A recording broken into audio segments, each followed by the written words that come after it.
morning and welcome to Good Day Weekend. It's Saturday, January 31st. I'm Haley Fixler in the Fox 5 newsroom. Thank you for joining us live on the Fox Local app. Well, we begin with the cold weather advisory that is still in effect all across the city as bitter temperatures grip the region. The wind chill, it is making it feel even colder, and there are growing concerns this morning about frostbite and hypothermia for anyone spending extended time outdoors. And looking at the cold hard numbers, it'll only get to 22 degrees today, but of course it is going to feel much colder. Tonight drops down to 14 degrees, tomorrow 25 degrees and windy. Well, a partial government shutdown is now in effect. Congress failed to pass funding for the Department of Homeland Security before the midnight deadline. Now, that shutdown stems from a standoff over immigration enforcement. Democrats refuse to back DHS funding without new accountability measures for federal agents. The Senate approved a broader spending package, though, to keep most of the government open. However, the House is not expected to vote until Monday, leaving some operations caught in the funding lapse. Well, the Justice Department is releasing more than 3 million pages from the Jeffrey Epstein files, along with thousands of additional videos and images. Some of them are related to Epstein's incarceration and suicide. Others have to do with his confidant and imprisonment. The DOJ was supposed to release all of the files by January 19th after Congress passed the Epstein Files Transparency Act. Deputy Attorney General Todd Blanche says that they had to review all of the pages just to make sure no victim information was released. He insists there is no conspiracy behind the delay. Democrats in Congress say yesterday's release is only about half of the files that have been collected. Well, the U.S. Coast Guard diving into frigid waters off the coast of Massachusetts. This happened after a fishing vessel with 7 people on board sank. The commercial fishing vessel was making its way back to shore when the Coast Guard received an emergency alert. And when crews got there, one person was already dead, surrounded by debris in the water. 6 people are still missing, and the search continues this morning. Well, an urgent warning as the number of volunteer firefighters all across the state drops to the lowest level in decades. Fox 5's Stephanie Bertini breaks down what fire chiefs are now asking lawmakers to do to help. From volunteer firefighters, I just wanted to serve my community, learn a new skill. I love hanging out with the guys, at the department. To volunteer first responders. A lot of people are pretty baffled by it. I'm 18, I'm an EMT. It's kind of a ridiculous path. I'm applying for jobs and what do you like to do with your free time? I'm like, this is what I do. I ride the ambulance. Kingston Hoy and Sophia Pierno are just 2 of those who helped the New Hyde Park Fire Department run.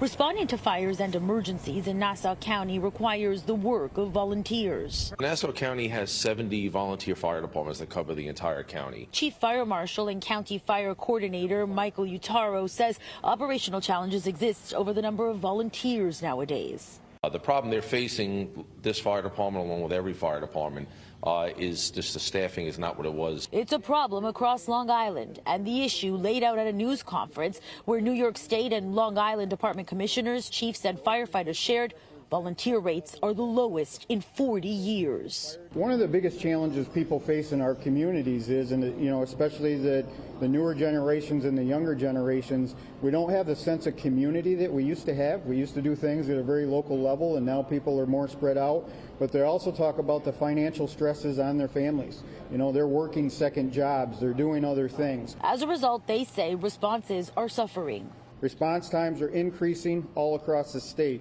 Fire officials say firehouses have gone unmanned and some forced to close. They're asking for change, calling on New York State legislators. We're here today to discuss 2 proposals that are on the table in front of us. First, New York must update its laws to allow nominal compensation for volunteer firefighters without jeopardizing volunteer firefighter benefit coverage or length of service awards benefits.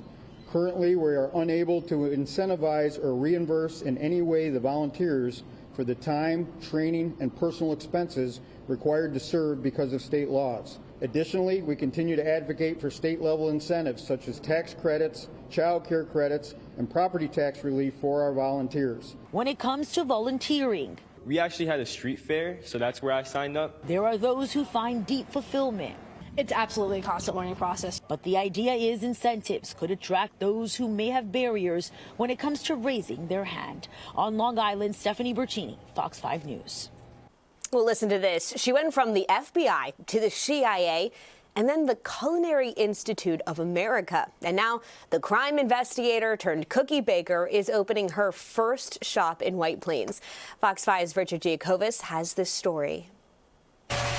For decades, cops have always been associated with donuts. Luck with everything. Thank you so much. Unless you're Kendall Fayen, who spent more than a year solving crimes before ultimately trading in her badge for an apron to bake and sell cookies. I've always said I feel like food should be a love language. Right out of college, Kendall became an FBI analyst where she worked to help solve white-collar crime.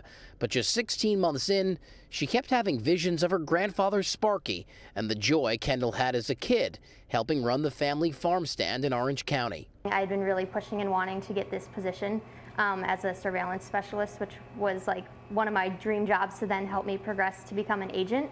And I got the position. It was in my dream location that I wanted, and I just always kept coming back to food and cooking. Kendall decided to take a chance on Chippy. Just Chippies. We have Spark Sprinkles, which is named after my grandfather and is really what I feel like. And after another year at the Institute of Culinary Education, at 24, Kendall now has her first ever storefront in White Plains, working 19-hour shifts, 7 days a week. Way longer than her days in the FBI. Here I am with some more refined recipes and a lot of hard work that's gotten me here. Much like her days in the FBI, Kendall isn't sharing every secret on what makes Just Chippy's cookies so special, but she told us a few, like the old natural ingredients, the love behind all of these cookies, and the special shape of these cookies. Also, it doesn't hurt that this oven cooks these cookies in just over 5 minutes. Just Chippies, what is that? Just Chippies, I feel like nobody can say it with like a frowny face, like just Chippies. Oh, so our say saying, it. yeah, like life's too short to be anything other than just Chippy. And that's really how I feel about life. From analyzing evidence to pouring batter, Grandpa Sparky must be oh so proud of his Kendall. In White Plains, Richard Giacovas, Fox 5 News. A very good story. All right. Well, high school senior from Long Island is proving the power of perseverance. She used her talents as a gymnast to land a spot on the boys' ice hockey team, and now she's excelling at both.